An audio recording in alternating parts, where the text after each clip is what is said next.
Bonjour Émilie, comment vas-tu? Ça fait un moment qu'on t'a pas vue. Paulette s'ennuie de vos parties de dames. Hein. Oui, bonjour. Moi aussi, à vrai dire. C'est une période où on voit pas grand monde. Alors, c'est le jour de la campagne ponctuelle de dépistage. Tu vas devoir faire un test antigénique avant de pouvoir retrouver Paulette.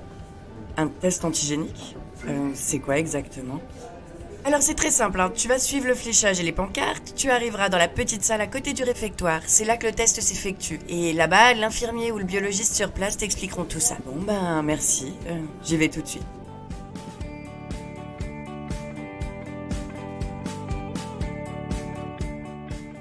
Bonjour, pourrais-je avoir votre nom et prénom et la raison de votre présence ici?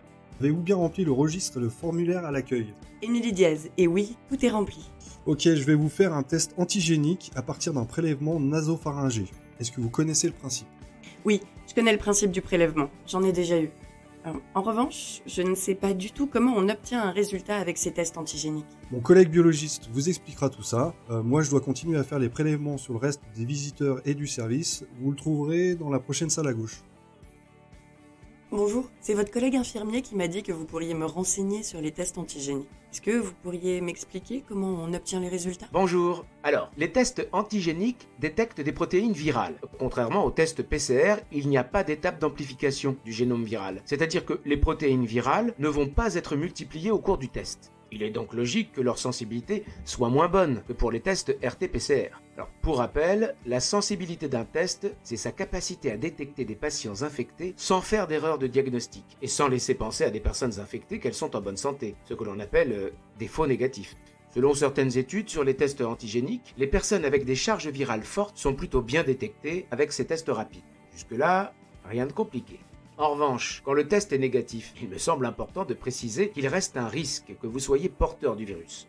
Bon, je m'explique. On constate que la sensibilité des tests antigéniques est très variable d'un test à l'autre, car elle dépend uniquement des études menées en interne par le fabricant. De plus, les tests antigéniques, contrairement aux tests RT-PCR, n'ont pas encore été évalués par le Centre national de référence des virus des infections respiratoires.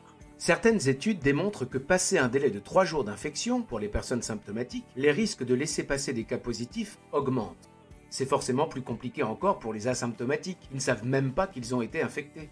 On sait aujourd'hui que des personnes sans aucun symptôme peuvent être fortement excréteurs, c'est-à-dire qu'ils transmettent facilement le virus, et donc contaminer leur entourage. Vous l'avez compris, si votre résultat est négatif, nous vous recommandons fortement de bien maintenir les gestes barrières. Vous pourriez être porteuse du virus, mais avec une infectiosité faible. Le risque zéro n'existe malheureusement pas. Ok, mais ça c'était plutôt le pourquoi. Moi, j'aimerais bien comprendre comment on obtient les résultats sur les tests antigéniques.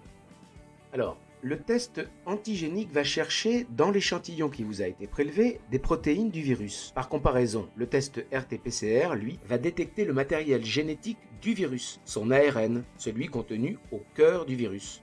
Une fois votre prélèvement de sécrétion nasopharyngée effectué, l'échantillon est introduit dans un tube dans lequel nous avons préalablement mis 10 gouttes d'un produit d'extraction appelé tampon.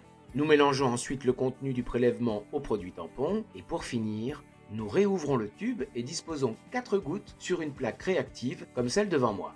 Comme pour un test de grossesse, si 2 bandes témoins apparaissent, c'est que le test est positif. S'il n'y a qu'une seule bande, le test est négatif. Ce test permet de détecter si vous êtes infecté à l'instant présent, l'instant T, et pas de savoir si vous l'avez été. Depuis l'apparition des variants, les règles ont évolué. Toutes les personnes testées positives avec un test antigénique doivent avoir un test RT-PCR de criblage afin d'identifier la souche infectieuse du patient et permettre de mieux comprendre l'épidémie. C'est également le cas lors d'un test RT-PCR positif, mais dans ce cas, il n'y a pas besoin de refaire un prélèvement pour effectuer le criblage. Le laboratoire s'occupe de tout. Merci. Je ne vous embête pas plus et je vais retourner attendre mes résultats. Vous l'aurez très vite. Madame Diaz? Oui. Votre résultat est négatif. Vous pouvez faire votre visite, mais cela ne vous soustrait pas aux gestes barrières. Port du masque et lavage des mains, ou à défaut gel hydroalcoolique. Veuillez également maintenir une certaine distance avec les pensionnaires et éviter tout contact physique. Bonne visite! Merci beaucoup. Bon courage à vous. En même temps, je m'en doutais, mais il était préférable de ne pas prendre de risques. Bon, je viens de prendre ma raclée aux dames. Mais au moins aujourd'hui, j'ai rien oublié.